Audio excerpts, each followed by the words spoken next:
다니엘을 세우신 하나님, 이런 제목으로 말씀을 나누겠습니다. 다니엘을 세우신 하나님이라고 읽으셔도 될 것 같고, 다니엘을 보내신 하나님, 그렇게 봐도 될 것 같고, 다니엘을 부르신 하나님, 이렇게 부르도 될 것 같아요. 그러니까 보통 그 성경의 맨 첫 장은 주로 무슨 내용이 있었어요? 네, 그 부름받은 그 사람의 그 부름받은 이유, 그걸 보통 쓰죠. 그러니까 여기 1장도 이제 그런 입장에서 우리가 읽으면 좋을 것 같습니다. 다니엘의 등장 이런 거예요. 그러니까 하나님이 다니엘을 우리에게 소개하시고 계신다. 이렇게. 이제 그 다니엘이라는 이름은 이제 하나님이 심판하신다. 하나님이 재판하신다. 이제 그런 뜻이 있습니다. 우선 우리가 딱 1절부터 21절까지를 사진 찍듯이 우리 눈으로 탁 이렇게 찍으면 무슨 주제가 있을 거 아니에요? 그렇지 않습니까? 어떻게 다니엘이 하나님에게 지금 쓰임받기 시작했나, 그걸 말하려고 하는 거예요. 그리고 이제 12장까지 가면서 장마다 다니엘이 하나님을 만나서 위기를 극복하고 시대에 대해서 예언하고 왕들을 조언하고, 이제 그런 이제 12가지 스토리를 여기다 하나씩 써놓은 거죠. 그러니까 다니엘이 이제 소년 다윗처럼 그 어릴 때 하나님을 체험합니다. 그 체험을 시작으로 거기 21절에 이 말씀이 굉장히 중요해요. 맨 끝에 그 1장 21절 말씀을 이거 꼭 써야 되는데, 이거를, 그러니까 이 성경 21절 꼭 써놨어야 돼. 이거를, 이게 빠져버리면은 1장으로서의 별 의미가 좀 약해져요. 그러니까 무슨 얘기냐면, 다니엘은 뭐라 그랬어요? 고레스 왕 원년까지 있으니라 이랬죠. 그러니까 이 다니엘이 어린 날부터 이 죽는 날까지를 지금 여기다가 딱 써놓은 거예요. 그러니까 그 제국이라 그러죠. 그 당대 패권국들, 이 네 제국을 거치면서 다니엘이 살았다, 그런 뜻이에요. 그러니까 어린 그 바벨론 때 이렇게 됐다. 그래서 이제 이런 그 국제 정세의 그 흐름 속에서 이 다니엘 한 사람이, 주일날 제가 말씀드렸지만은 이 다니엘 한 사람에게 내린 하나님의 그 말씀이 이 주변의 국제 정세의 모든 흐름을 이렇게 조종한다. 이제 그 얘기를 또 드리는 거예요. 그리고 이제 이 다니엘서는 여러분 기억나는 말씀이 뭐가 많이 있죠. 다니엘서 생각하면. 그 중에서 특별히 다니엘서의 맨 마지막 12장에 뭐가 있느냐면, 옳은 대로, 사람들을 옳은 대로 돌아오게 한 자는 하늘에 뭐같이 별처럼 빛나리라, 그 말씀이 있죠. 그러니까는 다니엘서의 결론이 그거라고 하는 거예요. 결국은 옳은 대로 돌아오라, 이 말이 righteousness인데, 하나님의 말씀으로 돌아오게 한 자는, 이 말이에요. 그러면 생각해 봅시다. 하나님의 말씀으로 돌아오게 한 자, 이분이 누구예요? 예수 그리스도다, 그 말이에요. 그게 이제 단수 명사잖아요. 뭐뭐하는 자, 이렇게. 그분이 예수 그리스도다. 그래서 사람들을 하나님의 말씀으로 데려오게 하는 두 개의 과정은, 하나는 우리의 죄가 용서돼야 되고, 용서받은 그 죄인이 하나님의 말씀을 이제 받기 시작함으로써 거듭나서 성장해서 하나님의 예수 그리스도의 형상과 모양까지 닮아가는. 그러면 이제 예수 그리스도의 형상과 모양을 닮아가는 게 우리 믿음의 경주의 끝이지 않습니까? 그 끝, 그거를 다른 말로 하면은 새 하늘과 새 땅이다, 이렇게 얘기한다는 거예요. 그러니까 모든 인생은 다른 말로 하면 뭐냐면 처음 하늘과 처음 땅이었다는 거예요. 근데 예수 그리스도를 만나면서 예수 그리스도처럼 변해가는 과정에서 그 완성에 이르면 우리가 처음 하늘에서 새 하늘로 변하는 것이고, 처음 땅에서 새 땅으로 바뀌는 거죠. 그러니까 그것을 성공적으로 경주를 다한 분이 누구냐면 예수 그리스도였다는 거예요. 그러니까 예수님이 하나님의 아들이시잖아요. 우리도 예수님의 은혜로 하나님께 입양된 하나님의 자녀들 아닙니까? 그래서 우리는 예수 그리스도와 같이 예수 그리스도 하나님의 은혜로 하나님의 자녀들이 된다. 그래서 예수님은 하나님의 유일한 아들이고 우리는 입양되었지만은 우리는 뭐냐면 아들들이다 이렇게 부르는 거예요. 맞습니까? 네, 이게 성경의 이야기인데 다니엘서가 새하늘과 새 땅에 대한 가장 확실하면서도 마지막 예언을 이 다니엘서에서 해주고 있다는 거예요. 이 다니엘서 안에 그거를 나타내기 위해서 하나님이 다니엘에게 무슨 말씀을 하시냐면 70일이라고 하는 말씀을 주신다고요. 70일에. 70이라고 하는 것은 완전한 것을 얘기하는데요. 그 완전하신 분이 예수 그리스도 한 분밖에 안 계시잖아요. 그래서 그분이 우리 모든 믿는 사람과 더불어 새하늘과 새 땅을 보이시는 분이다. 이렇게 얘기하시는 거죠. 근데 그 현실은요, 그 길까지 도달하는 현실은 간단하지가 않다. 세상의 힘, 세상의 능으로는 될 수 없다는 거예요. 오직 하나님의 신으로만 너희가 독생성자 예수 그리스도의 모양과 형상을 닮아갈 수 있다는 겁니다. 근데 그것만이 하나님이 우리에게 준 비밀이고 비결입니다. 그러니까 기도하고 말씀 듣고 깨닫고 나가는데 그 흐름 속에 있었던 사람들을 뭐라 그러냐면 믿음의 사람들이다. 이렇게 했다는 거예요. 다니엘도 그 흐름 속에 있었던 한 인물이다 그 말이에요.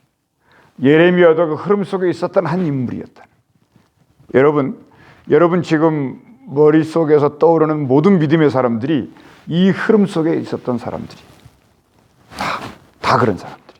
그러니까 이것이 확실한 거니까 그렇게 생각하시고, 그러면 1장에서 우리가 간단하게 살펴보아야 될 것이 뭐냐면 다니엘이 어떻게 하나님에게 픽업이 되었냐 이거지 않습니까? 예레미야가 하나님께 어떻게 픽업이 되었냐, 그게 1장이죠. 이사야가 어떻게 하나님께 픽업이 되었냐, 이사야 6장이죠. 에스겔이 어떻게 하나님께 픽업이 되었냐, 에스겔 1장이죠. 다니엘이 어떻게 픽업이 되었냐, 이게 다니엘 1장이에요. 그거를 소개함으로써 다니엘서를 쓰기 시작했다. 이렇게 된 겁니다. 제가 두 가지 말씀을 드리겠어요. 하나는 1장 1절의 말씀에 보면은 두 나라가 지금 이 두 나라가 등장하는데, 하나는 바벨론이라는 나라고 또 이쪽의 나라는 예루살렘이라는 나라예요. 맞습니까? 이 두 나라가 지금 있는데 바벨론이 그날 이 세계를 제패하고 있었거든요. 근데 지금 어디를 지금 둘러싸고 있냐면 예루살렘을 이렇게 지금 전부 둘러싸고 느부갓네살이라는 왕이 명령하면은 예루살렘을 지금 함락하기 일보 직전이에요. 그러니까는 바벨론은 엄청 센 나라로처럼 보이고, 여기 이스라엘은 지금 뭐라 그래 이런 거 보고요. 도관에 든 생쥐라 그럽니까? 지금 그런 신세라고요.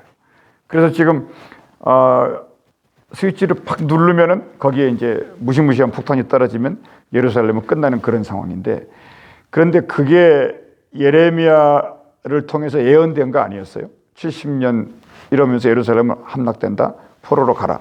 그래서 그 말씀에 따라 다니엘과 에스겔이라는 두 선지자가 그 말씀과 함께 지금 바벨론이라는 포로에 끌려와 있는 상황이에요.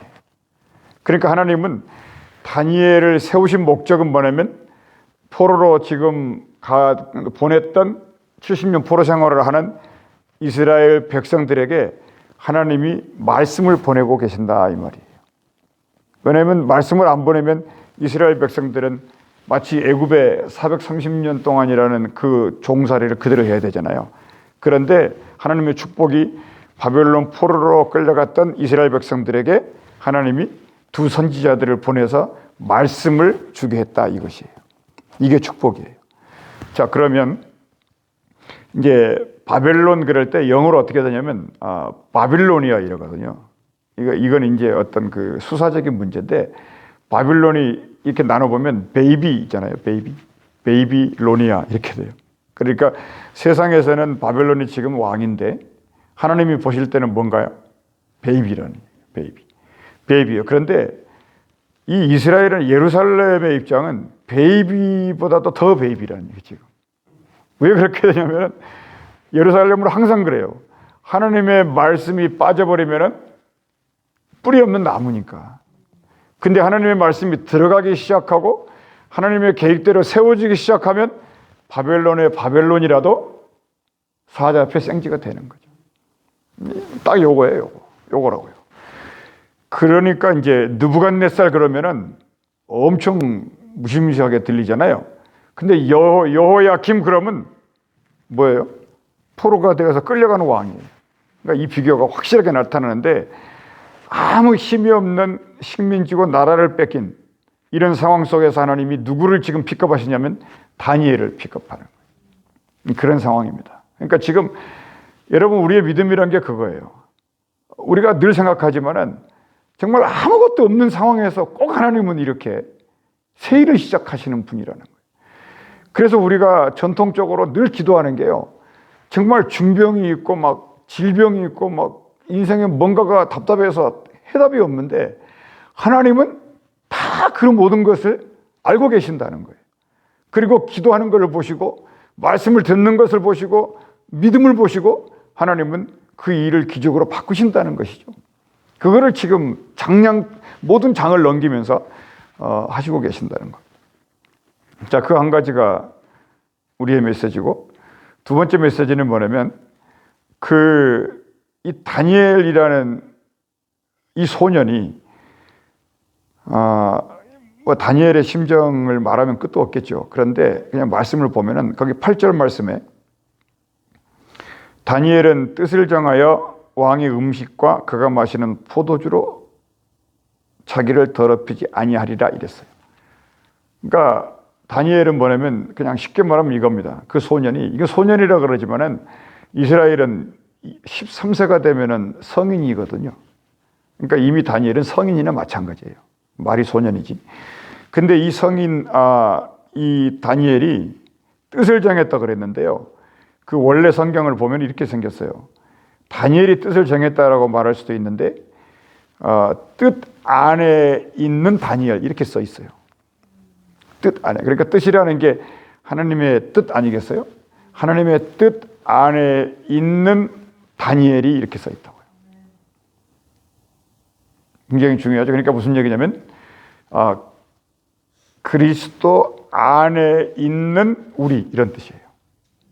하나님의 말씀 안에 있는 우리. 그러니까 사도 바울이 그랬죠. 우리는 하나님의 말씀 안에 있는 사람이다. 우리는 하나님의 말씀을 벗어나지 않는다, 이렇게 얘기했어요. 그러니까 지금 다니엘도 하나님의 뜻 안에 있었다 이 말입니다. 이게 무슨 말이냐면 그가 포로가 됐든, 예루살렘이 지금 강대국에 둘러싸여 있든, 그리고 자기의 이름을 잃어버리잖아요. 벨드사살로 바꿔버리지 않습니까? 이름이 바뀌었든 무슨 일이 벌어지든 간에 다니엘이 어떤 사람이었냐면 하나님의 뜻 안에 있었다, 그걸 말하는 거예요. 그래서 거기에서 뜻을 발견했다는 거예요. 거기에서 뜻을 찾았다는 건데, 그 뜻이 뭐냐면 오늘 이거예요. 나는 더러운 걸 먹지 않겠다, 이거예요. 아직 아마 나이로 따지면 17살은 18살쯤 됐을 것 같아요. 찾아보면. 그런데 그 상황에서 그 위기를, 아무것도 가능성이 없는 그 위기 속에서 다니엘을 생각을 해보니까 참 다른 거 전혀 생각을 안 한 것 같아요. 뭐 죽으면 죽으리라도 있었겠지만 그 마음속에서 하나님의 뜻을 찾는 일에 전력을 다했던 것 같아요. 이런 환경 속에서 자기가 살고 자기 이스라엘에 살고 지금 예루살렘이 일보 직전이잖아요. 근데 이때 살 수 있는 길이 뭔가라는 거기에 모든 초점을 맞추고 있었다. 이것이 하나님의 뜻 안에 있는 다니엘, 이렇게 표현했어요. 그래서 거기서 발견한 게 뭐냐면 율법을 발견했는데 나는 더러운 음식을 먹지 않겠다, 이겁니다. 이거 한 가지를 하나님에게, 이 한 가지를 하나님이 보시고 픽업했다는 거예요. 더러운 걸 먹지 않겠다. 그러니까 3년 동안 이제 먹었어야 되거든요. 3년 동안. 근데 총명한 소년들이 다 거기 모여 있었는데 다니엘과 세 친구인 이 네 소년들만 이 약속을 지킨 거예요. 그러니까 여러분, 이런 생각을 하는 겁니다. 우리가 진짜로 왕의 진미를 먹을 건지 아니면은 하나님의 말씀을 먹을 건지 결정하라는 거죠. 네. 그리고 정말 왕의 포도주를 마실 건지 하나님의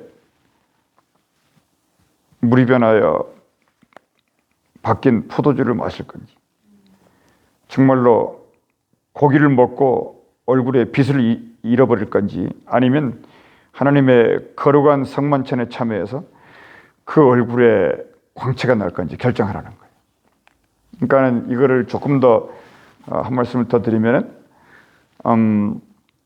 다니엘은 변하지 않는 하나님의 말씀을 반드시 붙잡고 살았다는 거예요. 아멘. 그리고요, 이거를 우리 시대로 옮겨와서 말씀을 드리면, 예수님이 말씀하신 것처럼 생명의 떡을 먹고 생명의 물을 마시면서 사는 거. 네, 이것만이 모든 시대를 바꿀 수 있고 내 자신이 변화될 수 있고요, 내 자신의 기도 제목을 응답받을 수 있는 가장 확실한 길이라고 하는 거예요. 그러니까 우리가 이 말씀을 붙들고 오늘 이 시간에 기도할 수 있기를 바랍니다. 어떤 경우에도, 어떤 위기에도 세상의 귀를 기울이는 것을 끊고 오직 하나님의 말씀 안에서 모든 답을 찾기 위하여 전심전력을 다했다.